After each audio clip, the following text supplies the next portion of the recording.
Itsasargia argi zein aleztapeneko dorre bat da, itsasoaren ertzean edo haren gainean dagoena. Itsasertzeko erreferentzia eta abisu gisa funtzionatzen du nabigatzaileentzat, eta argi bereizgarria izeneko identifikazio kode bat erabiltzen du. Goialdean lanpara indartsu bat edo bi izaten dituzte. Espainiar hitza antzinako grezieratik dator, paros. Egiptoko faro uharteko seinale dorreari erreferentzia eginez. Itsasargiaren historia, itsas segurtasuneko elementu gisa, antzinarotik egonda lotuta giza nabigazioarekin lurra non zegoen adierazteko.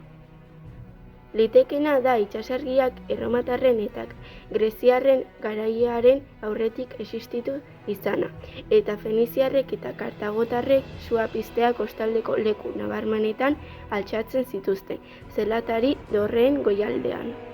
Historiako lehen itsasargitzat hartzen dena, eta ospetsuena Alexandriako itsasargia izan zen, 3. mendean eraiki zuten, Kristoren aurretik. Itsasargiak gaueko sua zuen tontorrean, nabigatzailei hirian kokapena adierazten ziena. Izan ere, Niloren deltako kostaldea oso laua zen, eta beraz, ez zegoen itsas nabigaziorako inolako erreferentziarik. Erdi Aroan eta Aro modernoan faroek ez zuten hobekuntzarik izan, dekorazioan izan ezik.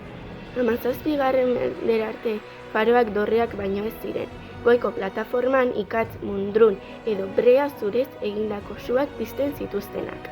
18. mendearen hasieran agertu ziren lehen metalezko linternak.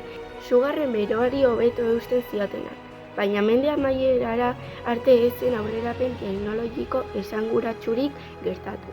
1786an Josep Teulere, ingeniari frantziarrak errotazio mekanikoko lehen sistema asmatu zuen. 19. mendean faroen argiztapenak izugarrizko urratsa eman zuen Agustin Fresnelek, lente mailakatuak asmatu zituenean.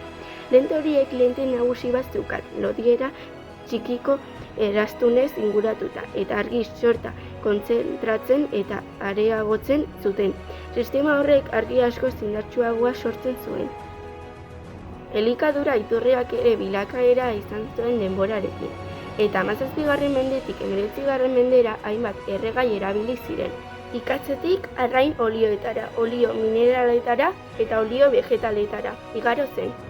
Gero eta trinkoagoak ziren metxa motak hobetuz. 19. mendean zehar itsasargien eraikuntza bultzatzeko plan nazionalak ezarri ziren lehen aldiz Europan, eta itsas seinaleen sistema harmonizatzeko araudiak sortu ziren. 20. mendearen amaiera arte itsasargiek farozainak zituzten. Faroak bertan bizi ohi ziren, eta faroa mantentzeaz eta garbitzeaz arduratu behar ziren, batez ere argi instalazioez. Gaur egun itsasargi gehienak automatikoak dira eta urrutik zaintzen dira. Hemendik ez oso urrun badugu itsasargi bat, ezta? 16. mendean hasi ziren eremun horretan bertan. Argi seinale bat ematen, nabigatzailei itsasertza adierazteko eta hondoratzeak saihesteko.